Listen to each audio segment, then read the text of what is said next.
Have a Date with the Angel. Starring Betty White. Bill Williams as Gus Angel. Presented by the Plymouth Dealers of America, who proudly sell and service the beautiful new Plymouth for 1957. The time, about 6 months after Vicki and Gus Angel were married. The characters, well, you remember the Hatfields and the McCoys.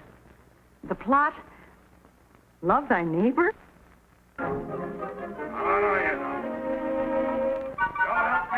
I'll belt you. I see you already have a belt. He's still at it, huh? Hasn't stopped for 5 minutes. You want in the front. No, honey, don't get inquisitive. None of our business if two families want to fight. I'm not inquisitive. I'm just nosy. Listen to that Murphy when he gets mad. You can expect one problem family on the block, but why do we have to get stuck with two? Kathy Murphy's heading this way. Let's hide. We can't. She'll see the lights. Shut up, Finley. I'm talking. Finley. Hi, Vicki. Can I borrow Gus for a little while? Sure, come on in. What's wrong? Murphy's throwing things. But you're up here. Oh, Murph doesn't throw things at me. We got a pact with each other. Who's he mad at? Oh, those creeps that live next door to us, the Finleys. Oh, come on, Gus, please. I can't handle him when he gets like this. But wouldn't it be better if You I better went... go, sweetheart. I heard that. Don't let him hit Gus. Oh, he won't. You take your coat. Hey, it's only 2 houses down. Oh, you man, do what she says. Honey, I don't think this was a good idea. That's all right. Oh, so you're the one that's on the party line.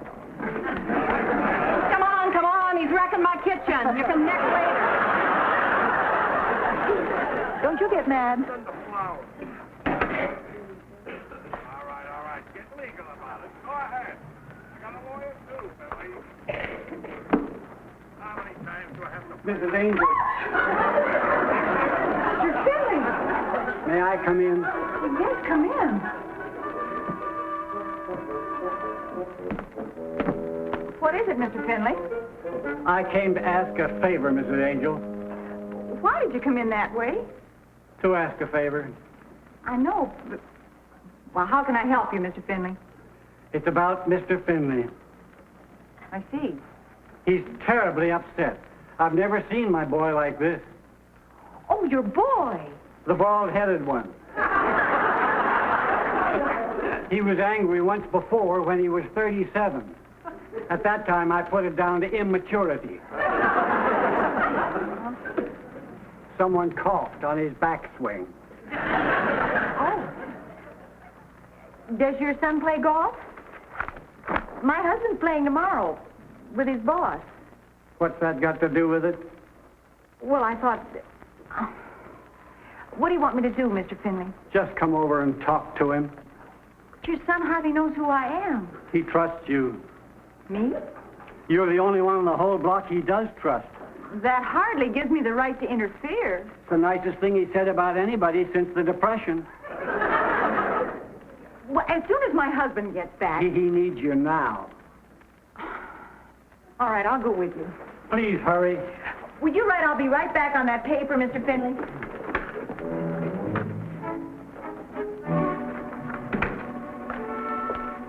Is your son throwing things, too? No, he's staring. You can just prop it up. Staring? At what? At the wall. That's the worst kind of staring, you know. This is the front door, Mr. Finley. Oh, He's just staring. What started all this in the first place? just one of those things. Well, I You can know, never but- tell. All right, Finley. That is definitely my last word.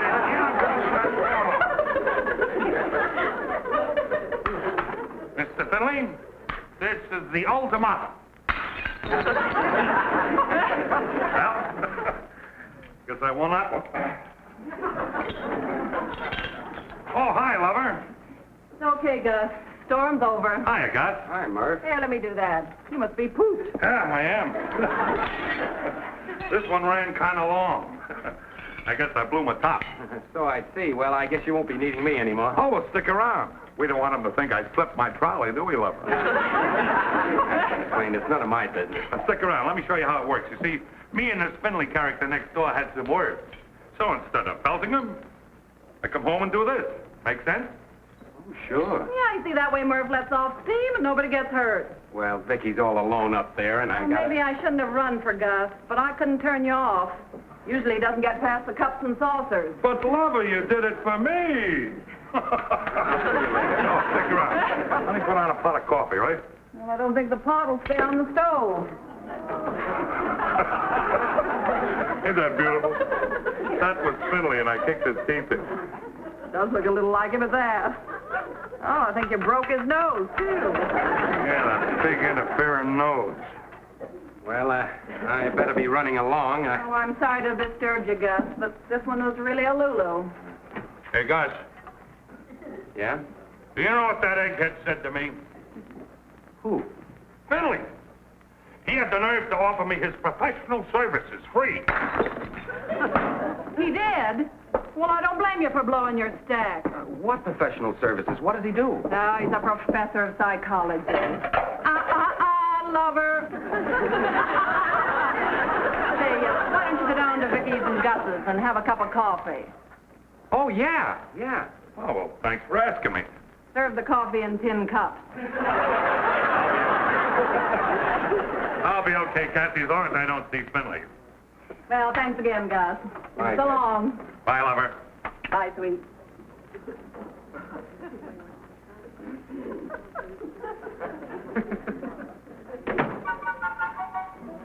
Oh, dear. He's fighting harder than ever. He is?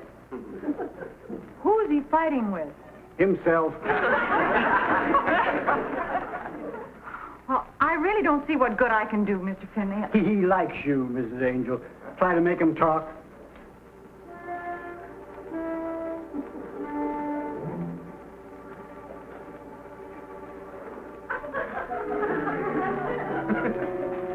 Mr. Finley, Yes. I meant him. Mr. Finley, It's the lady you trust, boy. Mrs. Angel, the one with the neat hedge. Mr. Finley. Oh, that doesn't do any good. He can't see without his glasses. You see, when he takes off the glasses, that's his way of shutting out the world. Oh, uh-huh. Well, I'm sorry I couldn't have been of more help. Goodbye, Mr. Finley. Don't go, Mrs. Angel.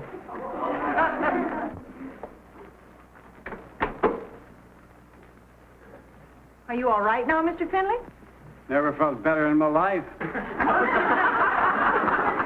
Father, if you can't follow the conversation, stay out of it. I will not have disrespect for my children.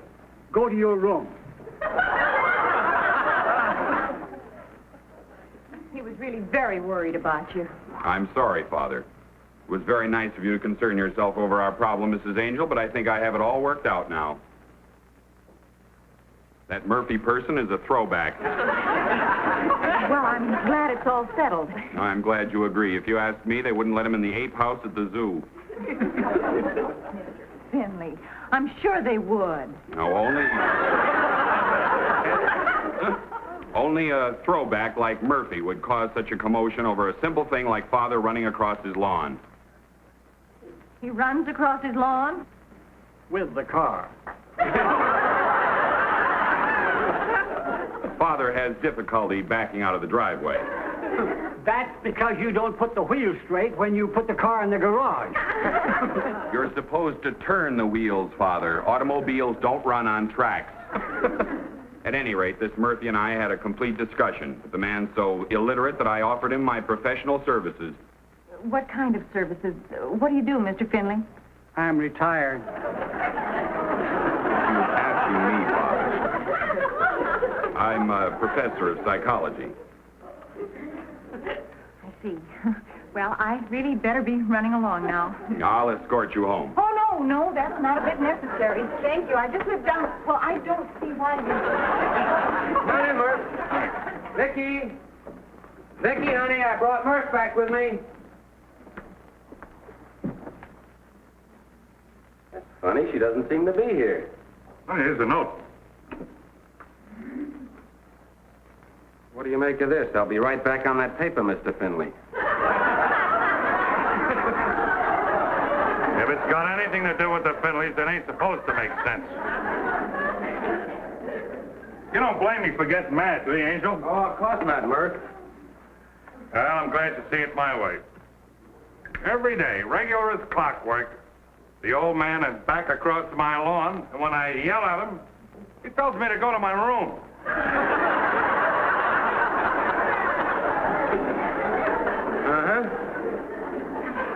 I can take it from the old man, but I can't stand that bald-headed juvenile delinquent son of his. Oh, here she is. You didn't have to walk me home, but thank you. You never can tell, Mrs. Angel, when that Murphy creature might be lurking in the bushes. What Murphy creature? The one with a low forehead and receding hairline. Low forehead. Are you trying to insult my wife? Of course not. Good night. I'll be going, too. Wait a couple of minutes, Murph. Now, let me out of here, Angel. I just figured out something. If he wasn't talking about Cassie, he was talking about me. I don't know, but I feel much better now that Gus says that I'm in the right. See you later. I didn't say one word about him being in the right.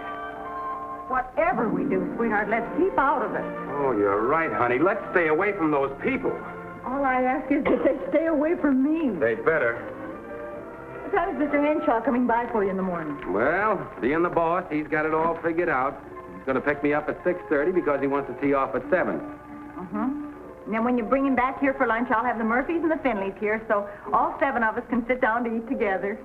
Oh, honey, don't even kid like that. Oh, imagine Henshaw with that bunch. That is a sickening thought, isn't it? You better hit the sack. It's getting kind of late. Guess I'd better. I'll get a glass of milk first. All right.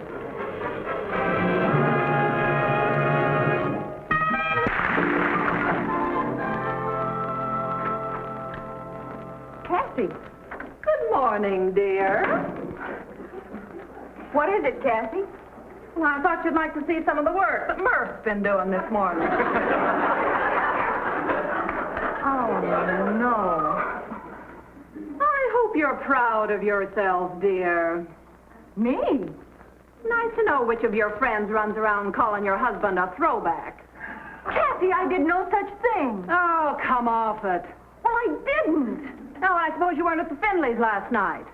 Well, yes, but... Yes, and Finley couldn't wait to get to the phone to call to tell us what you said. Oh, Cassie, you've got to believe me. I didn't call Murph a throwback. Well, then what did you say? Oh, Mr. Finley said Murph wouldn't be allowed in the ape house at the zoo, and I said he would. That's different. Well, why did he say that you said Listen to me. Whatever Mr. Finley said was wrong. You mean it? You cross your heart and hope to spit? I crossed... Oh, Cassie. Well, all right, then. Take your word against his any day. Oh, I hope I didn't sound sore or anything. Oh, of course not. Here, don't forget this. Oh, yeah. Maybe Murph can kick it back into shape. Well, so long, Vic. Bye, Cassie.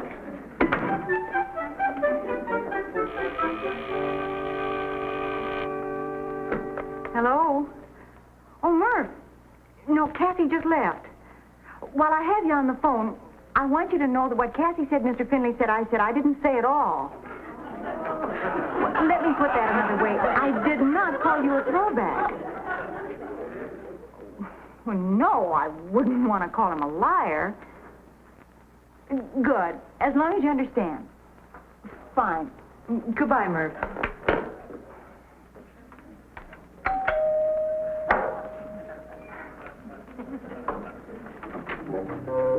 Mr. Finley. Would you please come down to our house, Mrs. Angel? My son is having problems. Mr. Finley, I just can't can't get involved again. My husband's bringing his boss here for lunch, and I don't even have the house cleaned up. Please hurry. The way things are going, he'll be taking off his glasses any minute. I just can't leave. All right, I'll have my boy come up here. No, I'll go with you, but I can't stay more than a minute. What is it this time? Now, Mrs. Murphy claims that you deny categorically having referred to Mr. Murphy as a throwback. Yes, I've already told you that 4 times. Mrs. Angel, I believe I can quote you verbatim. Oh, come off it. When I referred to that Murphy person as a throwback, you said, quote, "Well, I'm glad that's settled." Oh, so you're the one who said it. I never denied having said it. I simply stated that Mrs. Angel agreed with me. I didn't mean it the way it sounds. Boy, you forgot to say unquote. Father, if you can't follow the conversation, stay out of it. I have been following the conversation. That's how I know you didn't say unquote. Oh, let's turn off all the hot air. Look, Vicky, didn't you just tell me that everything this boob said was wrong? I didn't say it that way, Mr. Finley. Hey, whose side are you on, anyway? I'm not on anybody's side. I don't even know what it's all about. If you don't know what it's about, Mrs. Angel, then you shouldn't interfere. You'll have to excuse me. I have to get the house cleaned up. Don't bother. We have a lady that comes in twice a week. She means her house, Father. Put a muzzle on him. And in turn, may I suggest a cage for that anthropoid next door? Look, Buster, I'm trying to be a lady. You're not trying hard enough. And you didn't say unquote.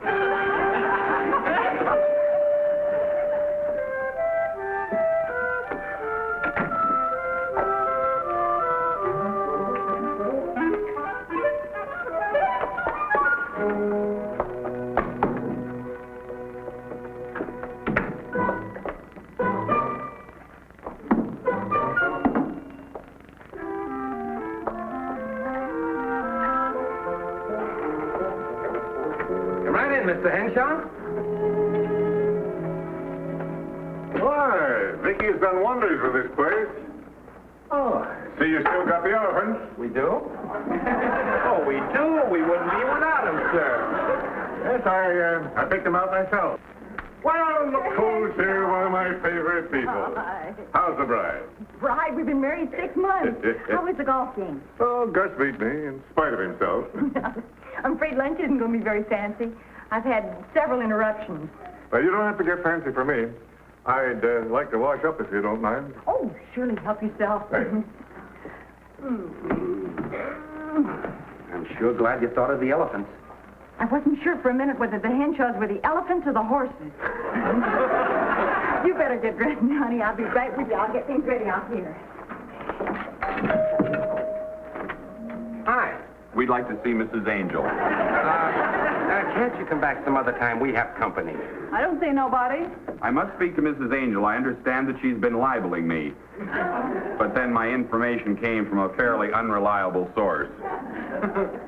Your wife said he was a liar.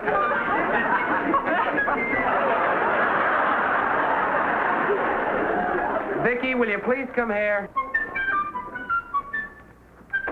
I tried to tell him we have company. We have. I want to ask you all to do me a Mrs. favor. Angel, did you or did you not call me a liar? Of course not. Will you people please go home? Don't stare at me with those bug eyes. She called you a liar. She didn't want to, but she did. Oh, she didn't want to. No, you see, she said I wouldn't want to call him a liar. Well, that's what you said. Oh, please.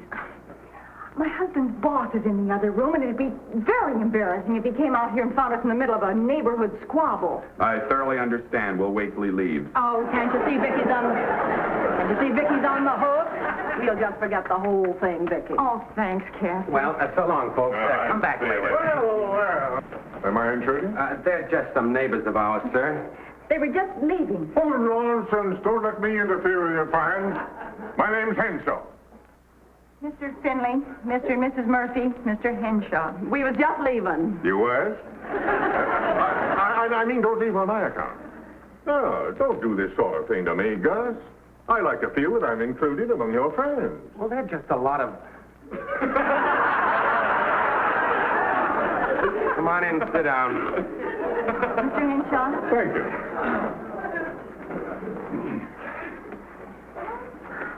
Well, what do you do for a living, Mr. Murphy? I got an office job now, but I used to hack cabs.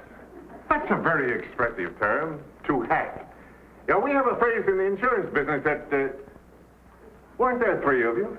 Unfortunately, yes.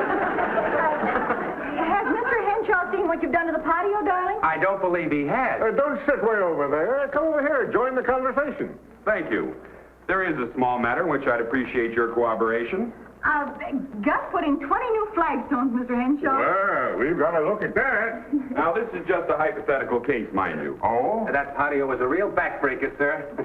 Gus even mixed the cement himself. Now, let us assume that there are two neighbors, A and B. A has a father who never hurt anybody in his life. B is a throwback. Let's skip all this A and B jazz, huh? This friend of mine lives next door to a real goony family. And every day the old man backs the car across the lawn. Food, anyone? Good idea, honey. Now, what I want to know is, doesn't my friend have a right to be a little sore? Possibly. Well, I would think that would depend upon the extent of the damages. I can fill you in on that. The nice neighbor surveyed the alleged damage, and at no time did the kindly old gentleman penetrate the lawn further than 11 inches. Yeah, but how deep? We settled a claim like this last year. No, that didn't apply. That was a woman driver. Oh, well. Psychologically, women are too emotionally unstable to drive at all. If I had my way, no woman would ever be issued a driver's license. Oh, come off it, Henshaw. I beg your pardon. Oh, you men make me sick with all this jive about women can't do this and women can't do that. I thoroughly believe that women are eminently qualified to keep house and mind baby. Well, thanks a lot.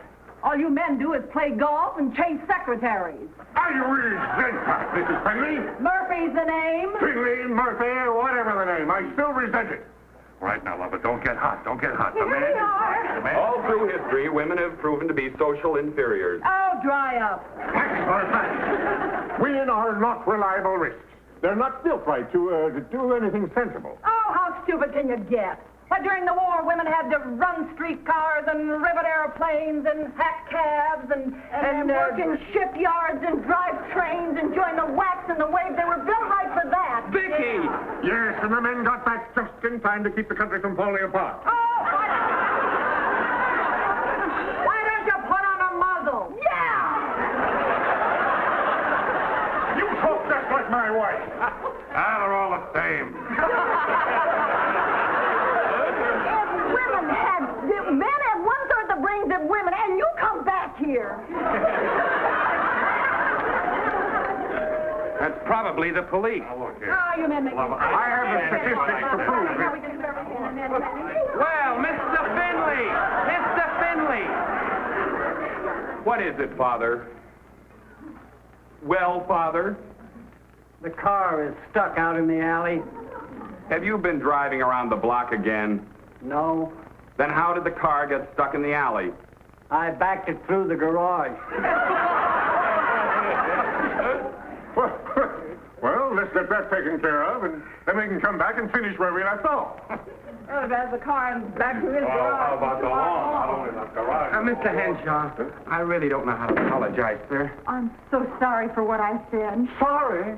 Why, I haven't been in a Brannigan like this for 15 years. It's positively stimulating. It is. Next time, I'm going to bring my wife. She'll drive that Finley right out of his mind.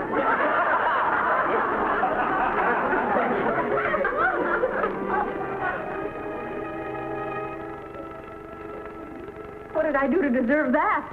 I don't know.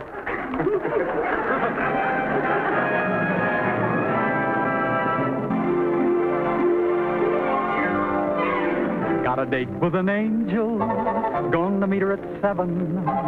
Got a date with an angel, and I'm on my way to heaven.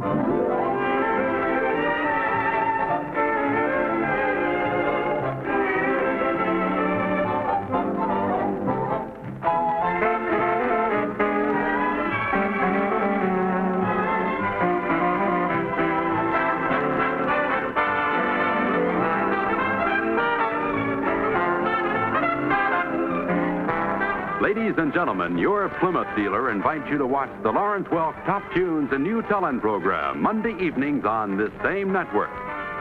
Also, be sure to watch the Chrysler Corporation program Climax every week on another network. Tom Kennedy speaking. Good night.